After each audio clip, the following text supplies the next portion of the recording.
What's going on, everybody? If you've ever tried to set up ArmyIgnitED and felt like the system was working against you, you're not alone. It's one of the most difficult portals the Army's got, and a lot of soldiers either give up or make a mistake that holds up their tuition assistance. I'm George Dominguez, 18 years in, and I've been through the system more times than I can count. Today, I'm going to show you exactly how to set up your ArmyIgnitED step by step from creating your account to getting your TA request approved. No fluff, no guesswork. Let's get into it. All right, let's get started. So the first thing you're going to do is go to ArmyIgnitED. Link is up there. I'll put it down in this description box also. Log in. So as of right now, I'm only tracking that you can log in with a CAC. I don't think you can log in with Mobile Connect. If you see a security page, click on Advanced and then Proceed. You might get it a second time, but you should be fine after that. All right, from the dashboard, you're going to go to My Profile. That's going to be the first thing you do. Make sure you put in all of your information. When there's a status change, when there's a message, anything that occurs on ArmyIgnitED, you want to know immediately. So make sure you put emails that you monitor on a daily basis. Put your .mil and then your personal email, whatever that is, you put it in there. You can also put your phone number. I believe they send out text. I'm not 100% sure because I don't have it set up that way.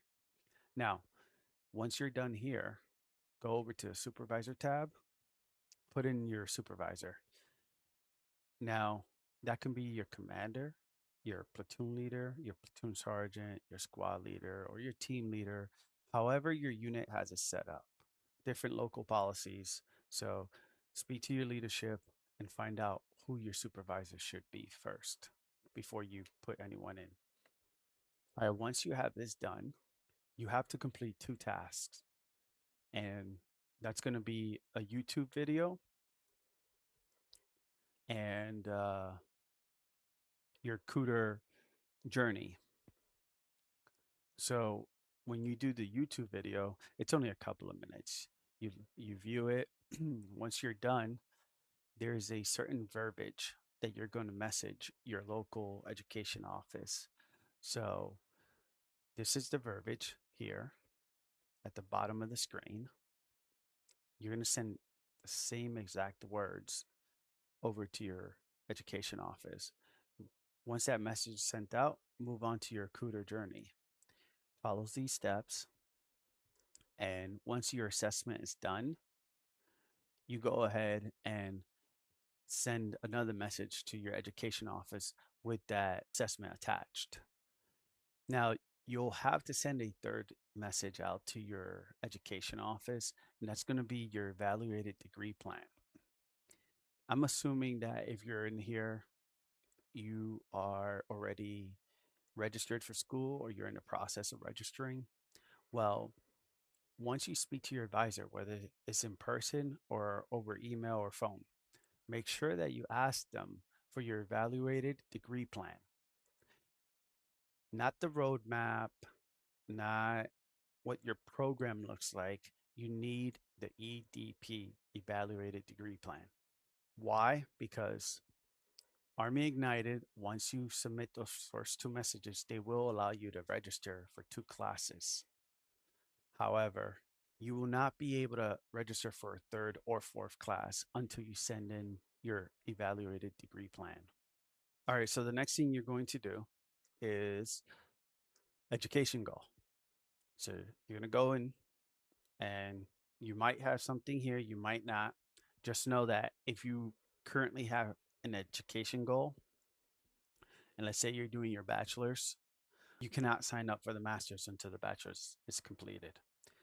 Now, if you decide to change your major in the middle of a semester, you'll have to resubmit a new EDP over to your education office and let them know that you're changing your major. That way they can change the education goal over, or they might just delete the one that you have and ask you to resubmit a new goal. So let's assume we have nothing here. Now, before I click on create new goal, just be aware that it's not going to be available for me because I've already completed the highest education that FTA will pay for, which is the master's. So you're going to click create new goal, and whatever you're pursuing, that's what you would click and fill in the information, school, and all that good stuff. I do have a separate video soon. So for schools that are not on the list, you could manually add them. However, Army Ignited will send them a message and that school needs to sign up to be under Army Ignited. Normally, you only fall into those issues when you're trying to do credentialing assistance because most schools are registered on Army Ignited when it comes to your associates, bachelor's, or master's. But that will be a separate video. All right, so you've created your goal. Now it's here. Normally, if you've completed all of your steps, you would have this available for you to click for to apply for funding. You would click that and you would fill in the information. It's going to ask you whether your class is off campus or on campus. It's going to ask you if you're an in-state student or out-of-state student. And especially after you submit your EDP, it should auto-populate a lot of the information. So it's pretty simple. My recommendation is try and apply for funding for all of the classes that you're registered for already in one go. That way your supervisor only has to go in there and approve once. Because if you do, let's say, one class and then you do two classes to apply for funding, you send two or three separate requests, your supervisor may miss one. Okay, so you all know that if you fail a course, you have to repay that money back. If you're going through those issues, your recoupments are going to be here in this recoupment tab. And yes, I've failed once before. And things happen, right? Where, sometimes life happens or we go off for training and it takes up a lot of the time and you just, you you're probably past the window where you can receive a W for withdrawal. So you just have to take that F. So if that ever occurs, just make sure you go into recoupment and make a payment plan so that you can start having it withdrawn from your LES. I won't go over credentialing assistance because that's a separate video, but that's pretty much it to get started. We don't need to go through the step on apply for funding because that's pretty self-explanatory. A lot of the issues I've seen soldiers going through were setting up their accounts, making sure that they sent everything that the education office needed to have just to get started. I would like to add that for those of you who have been using Army Ignited, you have to remember that if you were using FTA at a previous school and you transfer to a new school, it doesn't mean that you start off with a new GPA. They're going to take your previous GPA from that school or whatever, however many classes you had through FTA. That's the GPA you're going to have.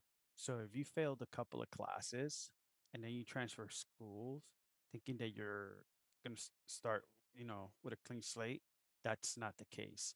You need to pay out of pocket or have financial aid pay for your classes in the new school. That way you can get your GPA back above 2.0 to remove the hold on your Army Ignited.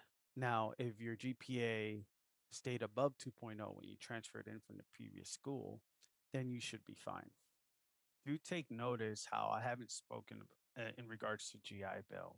I want you guys to save that for your dependents or for when you get out. That way you can collect the BAH off your Chapter 33. But that's for a whole separate video. I want you guys to concentrate on using your Army Ignited FTA and your financial aid FAFSA. And if you're part of the National Guard, you also have state tuition assistance. And that's a whole different video. So if you guys have any comments, anything for me to add in future videos, just go ahead and drop it in the comments. I usually read all of them. Takes me a couple of days, but I'll get to it. And if you bring up a good point, I'll bring it up in my next video. I will update the videos as changes come. Now, if it's slight changes, I may not do an updated video. If this video has helped you out, please hit that subscribe button. I've got more coming, from GI Bill transfers to credentialing assistance and many more benefit videos that the Army doesn't do a very good job explaining. And if you run into something I didn't cover, drop it in the comments. I'll read every one and I'll help out wherever I can. I'll also update videos on material I didn't cover. That way everyone has up-to-date information. Appreciate you watching. Take care of yourselves, and I'll see you on the next one.